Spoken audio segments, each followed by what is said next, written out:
Assalamualaikum warahmatullahi wabarakatuh. Nama Nadela Nurul Ija, NIM 1814317, jurusan Asuransi Syariah. Di sini saya akan menjelaskan tentang ruang lingkup underwriting. Apa sih underwriting itu?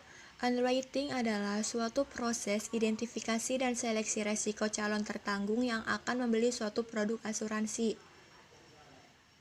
Proses tersebut terkait dengan semua hal yang akan menjadi pertanggungan asuransi, baik diri sendiri, objek pertanggungan yang akan diasuransikan, serta lingkungan atau orang-orang sekitar Anda.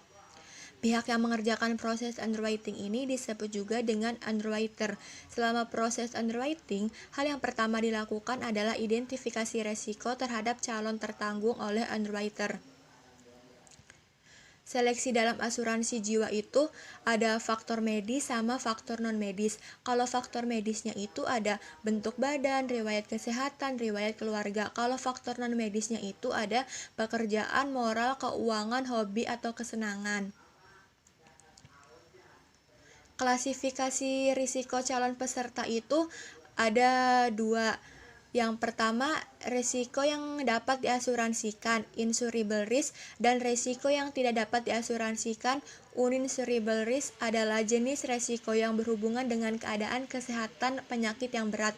Kalau yang dapat diasuransikan itu dibagi menjadi dua, risiko standar sama substandar.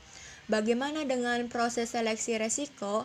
Yaitu dengan kegiatan menganalisa kemungkinan kelangsungan hidup seorang calon peserta yang dikaitkan dengan berapa besarnya kemungkinan resiko yang akan dihadapi oleh penanggung, di mana hasil analisa resiko tersebut merupakan dasar pertimbangan bagi penanggung untuk menentukan diterima atau tidaknya seorang calon menjadi peserta dan besarnya premi yang harus dibayar oleh peserta.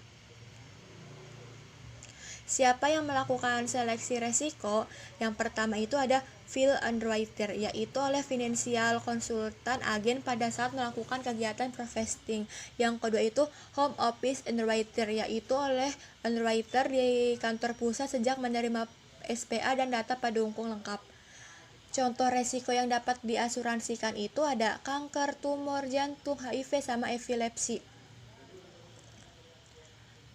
Tujuan dari seleksi resiko itu menjaga kestabilan dana yang terhimpun agar perusahaan dapat berkembang dan memenuhi segala kewajibannya, mengusahakan agar asuransi yang telah ditutupi telah berjalan dengan baik sehingga tidak dapat menimbulkan kerugian bagi perusahaan, memastikan adanya keseimbangan yang layak antara premi yang dibayarkan oleh pemilik polis sesuai dengan tingkat resikonya, serta mencegah anti-seleksi, yaitu adanya kecenderungan seorang untuk menutupi keadaan yang sebenarnya tentang gangguan kesehatan, penyakit tertentu, atau pekerjaan yang berbahaya pada waktu mengajukan permohonan asuransi.